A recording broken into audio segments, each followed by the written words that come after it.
that. Now I can choose the view from here. So what kind of view you want, you can define that. Right. Now, actually, that is a general basic drop down I have designed. So that will not fit. Actually, we can use a bootstrap drop down also. Just temporarily, I added it. Now, the point is how we can send the value of this selected option into the switch.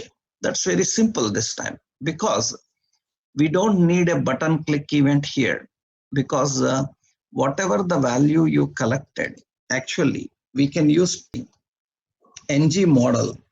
Through that we can pass the value to selected view property. We can pass it to the selected view property, and you can see that the selected view property is passed. Then I click here and I say preview, then the preview related detail should come here. That means through the drop down also I am able to select that description will come.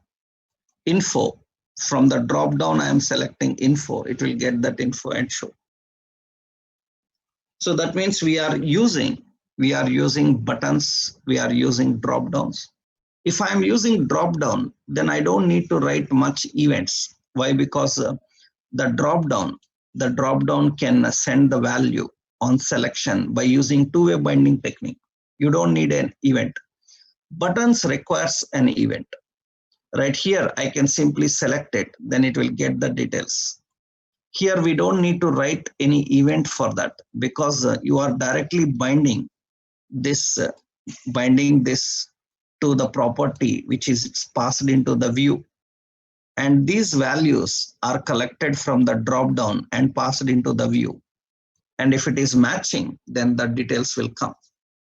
But when you are dealing with the button, so for the button, we need to write an event. And here what additionally you learned is from the event, how we can access the details of button.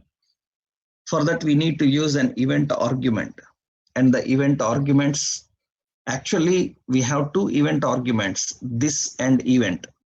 But Angular will not support this as an event argument. We have to pass $event.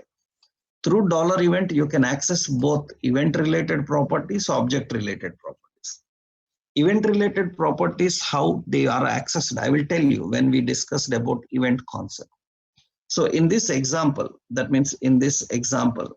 so we have done, add a component that is a switch demo component. Into that, so we added files switch demo.component.ts. In the TS, we have this logic, that is the logic for TS, and switch demo.component.html. And here we are presenting. The main intention is to switch between the views and display only the view that is needed. That is what actually the switch directive inside our UI, how we can manage that. So that is important example. This is one simple example. Later we will design some examples where we can use according to the situation, right?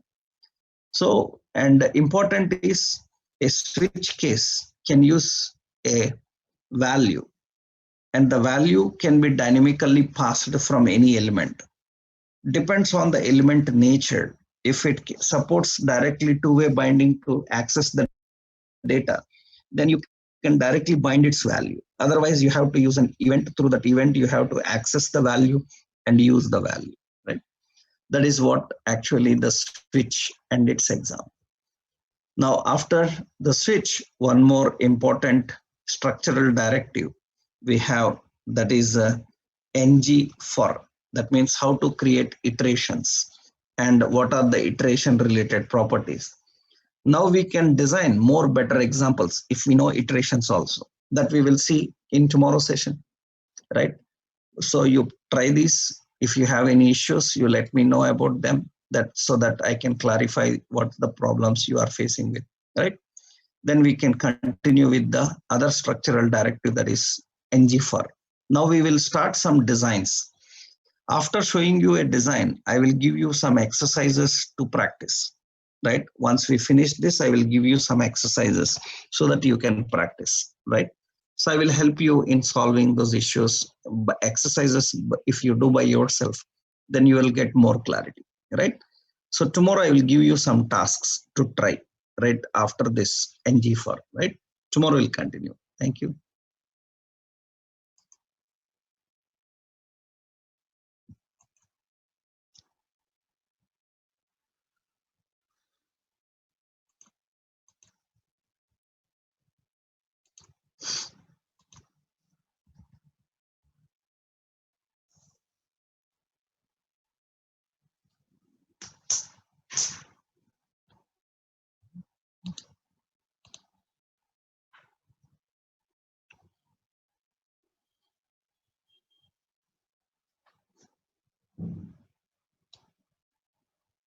Hope everyone is clear with the concepts, right? No doubts are there. If you have any doubts, you let me know so that I can resolve it for you, right?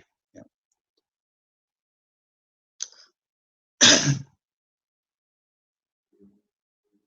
Fine. Then let's continue tomorrow, right? Thank you.